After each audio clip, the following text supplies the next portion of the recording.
এই মুহূৰ্তত জনাইছো সমগ্ৰ ৰাজ্যবাসীক এটি big breaking news. Shyamkanu Mahanta আৰু সিদ্ধাৰ্থ শৰ্মাক 14 দিনৰ আৰক্ষীৰ জিম্মাত। শ্যামকানু মহন্ত আৰু সিদ্ধাৰ্থক চলোৱা হ'ব ঘণ্টা ঘণ্টা জেৰা। বুলেট প্ৰুফ বাহনত লৈ ফুৰা হৈছে শ্যামকানু মহন্তক। এই মুহূৰ্তৰ খবৰ জনাইছো, যিহেতু আজি পুৱাৰ ভাগতে গ্ৰেপ্তাৰ কৰা হৈছে শ্যামকানু মহন্ত আৰু সিদ্ধাৰ্থ শৰ্মাক। আহি পৰিছে কিছুমান ন তথ্য জনাইছো। খবৰ হেণ্ডকাফ লগাই CIDৰ কাৰ্যালয়ত শ্যামকানু আৰু সিদ্ধাৰ্থক 14 দিনৰ আৰক্ষীৰ জিম্মাত ৰখা হৈছে।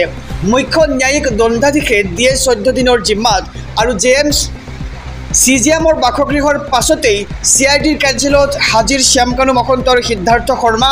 শ্যামকানু আৰু সিদ্ধাৰ্থক চলোৱা হ'ব ঘণ্টা ঘণ্টা জেৰা। এই মুহূৰ্তৰ খবৰ জনাইছো, প্ৰতিটো খবৰ জনাইছো SB অসম মিডিয়াৰ সমূহ দৰ্শকক।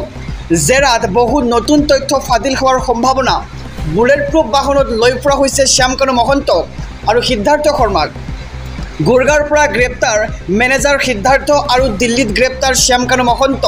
গুৱাহাটীলৈ অনাৰ পাছতেই বিশেষ নিৰাপত্তাৰে লৈ ফুৰা হৈছে শ্যামকানু মহন্ত আৰু সিদ্ধাৰ্থ শৰ্মাক। বিশাল আৰক্ষী বাহিনী RF CRPF সাজু আৰু হেণ্ডকাফ লগাই CIDৰ কাৰ্যালয়ত শ্যামকানু মহন্ত আৰু সিদ্ধাৰ্থ শৰ্মাক দেখিবলৈ পোৱা গৈছে। এই মুহূৰ্তৰ খবৰ জনাইছো, এটি ডাঙৰ খবৰ সমগ্ৰ ৰাজ্যবাসীৰ বাবে। অসমৰ 3,40 লাখ জনতাই বিচৰা এই খবৰ আহি পৰিছে। আজি ৰাতিপুৱাৰ ভাগতেই দিল্লীৰ পৰা গ্ৰেপ্তাৰ কৰা হৈছে শ্যামকানু মহন্তক আৰু গুৰগাঁৱৰ পৰা গ্ৰেপ্তাৰ কৰা হৈছে সিদ্ধাৰ্থ শৰ্মাক। শ্যামকানু আৰু সিদ্ধাৰ্থক 14 দিনৰ আৰক্ষীৰ জিম্মাত ৰখা হৈছে ইতিমধ্যে আৰু মুখ্য ন্যায়িক দণ্ডাধীশে দিয়ে 14 দিনৰ জিম্মাত। এই মুহূৰ্তত জনাইছো আৰু এটি ব্ৰেকিং নিউজ, ডাঙৰ খবৰ।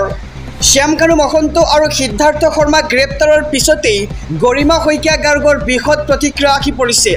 গোটেই কথাখিনি উলিয়াওক আৰু শ্যামকানু মহন্তক শীঘ্ৰেই উচিত শাস্তি দিয়ক বুলি গৰিমা শইকীয়া গাৰ্গে দাবী জনাইছে। এই মুহূৰ্তৰ খবৰ জনাইছো ৰাজ্যবাসীক। শ্যামকানু মহন্ত আৰু সিদ্ধাৰ্থৰ গ্ৰেপ্তাৰৰ পিছতেই গৰিমা শইকীয়া গাৰ্গৰ বৃহৎ প্ৰতিক্ৰিয়া আহি পৰিছে। গোটেই কথাখিনি উলিয়াওক শ্যামকানু আৰু সিদ্ধাৰ্থৰ পৰা। তেওঁলোকৰ মুখেৰে শুনিব বিচাৰোঁ, এনেকুৱা কিয় হ'ল বুলি প্ৰশ্ন কৰিছে গৰিমা শইকীয়া গাৰ্গে। জুবিন গাৰ্গৰ দৰে ব্যক্তি এজনৰ সৈতে ইমান বেয়া কিয় হ'ল প্ৰশ্ন কৰিছে গৰিমা শইকীয়া গাৰ্গে। আৰু এই প্ৰশ্নবোৰে আমাক খুলি খাইছে বুলি সংবাদ মাধ্যমৰ আগত কিছু সময় পূৰ্বে প্ৰতিক্ৰিয়া দিয়া দেখিবলৈ পোৱা গৈছে। আৰু তদন্ত প্ৰক্ৰিয়া আগবাঢ়িছে। আমাৰ ন্যায় ব্যৱস্থাৰ ওপৰত আস্থা আছে বুলি মন্তব্য গৰিমা শইকীয়া গাৰ্গৰ। আৰু সকলো তদন্ত পানী নসৰাকৈ হওক বুলি কৈছে তেওঁ। আৰু কোনো সুৰংগা নথকাকৈ নিখুঁতভাৱে হওক তদন্ত। অসমে যি হেৰুৱালে আকৌ কেতিয়াও ঘূৰি নাপায়। আৰু জুবিন গাৰ্গ মানুহজনক আমি আৰু কেতিয়াও ঘূৰি নাপাব বুলি মন্তব্য গৰিমা শইকীয়া গাৰ্গৰ।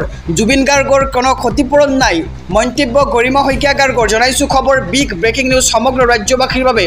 জুবিন গাৰ্গক ইমান অনাদৰ কিয় কৰা হ'ল বুলি প্ৰশ্ন গৰিমা শইকীয়া গাৰ্গৰ। কোনো যত্ন নলোৱাকৈয়ে কিয় এৰি দিয়া হ'ল সাগৰৰ পানীত। আৰু সকলো তদন্ত ভালদৰে হওক আমি আশাবাদী। দুখত ভঙা মাতেৰে জুবিনৰ প্ৰতি গৰিমা শইকীয়া গাৰ্গৰ এই প্ৰতিক্ৰিয়া দেখিবলৈ পোৱা গৈছে। গতিকে জুবিন গাৰ্গৰ ন্যায় বিচাৰি ৰাজ্যৰ 3,40 লাখ জনতাই মাত মাতিছে।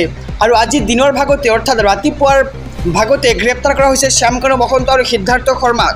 শ্যামকানু আৰু সিদ্ধাৰ্থক গ্ৰেপ্তাৰৰ পিছতেই গৰিমা শইকীয়া গাৰ্গৰ বৃহৎ প্ৰতিক্ৰিয়া আহি পৰিছে। গতিকে আপোনালোকেও জুবিন গাৰ্গৰ মৃত্যুৰ ন্যায় বিচাৰি কমেণ্ট বক্সত লিখক জাষ্টিছ ফৰ জুবিন দা। গোটেই কথাখিনি উলিয়াওক শ্যামকানু সিদ্ধাৰ্থৰ পৰা মন্তব্য কৰিছে গৰিমা শইকীয়া গাৰ্গে।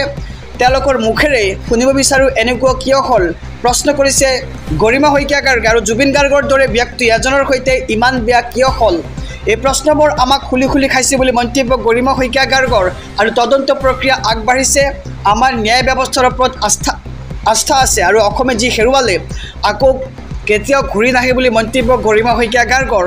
আৰু জুবিন গাৰ্গৰ কোনো ক্ষতিপূৰণ নাই। যদিহে তেওঁলোকে ক্ষতিপূৰণ দিব বিচাৰে তেন্তে জুবিন গাৰ্গৰ লগত কোনো ক্ষতিপূৰণ নাই বুলি মন্তব্য কৰা দেখিবলৈ পোৱা গৈছে গৰিমা শইকীয়া গাৰ্গৰ। আৰু কোনো যত্ন নলোৱাকৈয়ে কিয় এৰি দিয়া হ'ল সাগৰৰ পানীত এক ডাঙৰ প্ৰশ্ন উত্থাপিত কৰিছে গৰিমা শইকীয়া গাৰ্গে।